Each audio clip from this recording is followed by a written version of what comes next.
Welcome to Tales of Terror, the channel that brings you bone-chilling stories to keep you on the edge of your seat.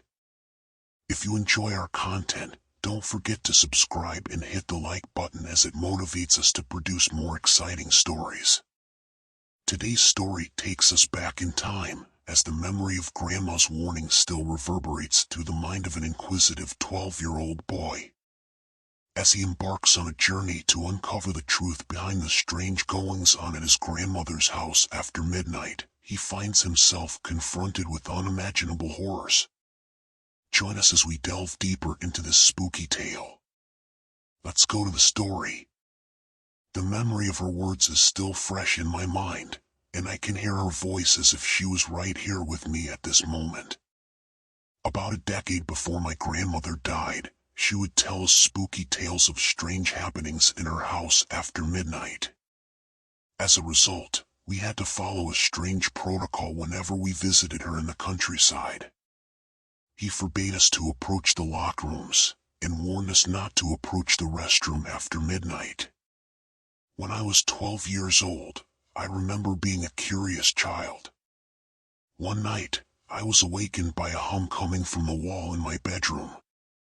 My older brother was sleeping next to me on the bed.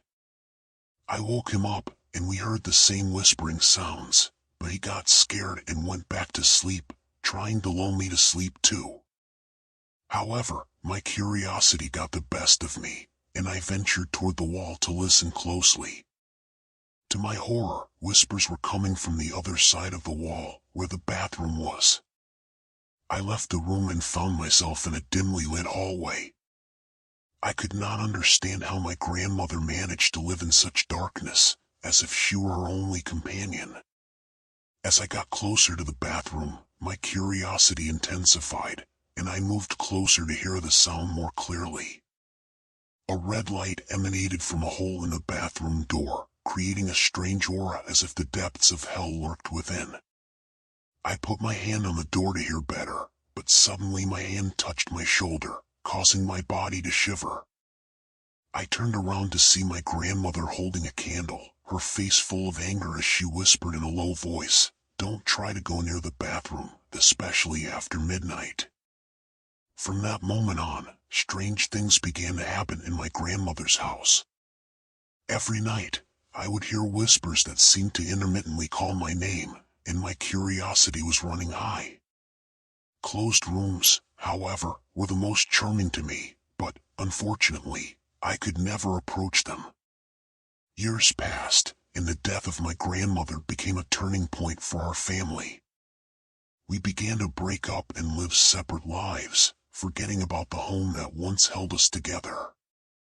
But as I got older, my curiosity continued to bite, and at the age of 27, I decided to go home and quench my thirst for answers. My brother refused to accompany me, leaving me alone with my lifelong friend, Bill, who shared my curiosity. We spent many hours discussing the house and its secrets, and not once did he judge me for my obsession. On my first night in the house, my room was just as I remember it, with all its old details intact. Despite all that has happened, the house still exudes warmth and holds many fond memories. The third room was distinguished from the other two rooms by its open door and its new appearance, despite the presence of moths near it.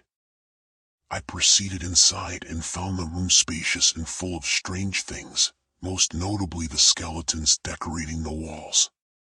Inscriptions of mystical incantations surrounded the relic, as if they were summoning a demonic spirit into the room.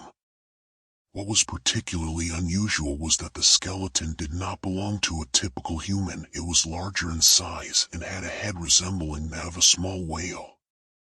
A sense of dread gripped me, but fortunately there were mirrors in the room that allowed me to catch a glimpse of a terrifying creature standing behind me. His whole body was covered in black hair, emitting a horrible stench, and I could not make out any features outside of the mass of hair. The creature was huge and I could feel its hot breath on me, but when I turned to face it, the door to the room slammed shut.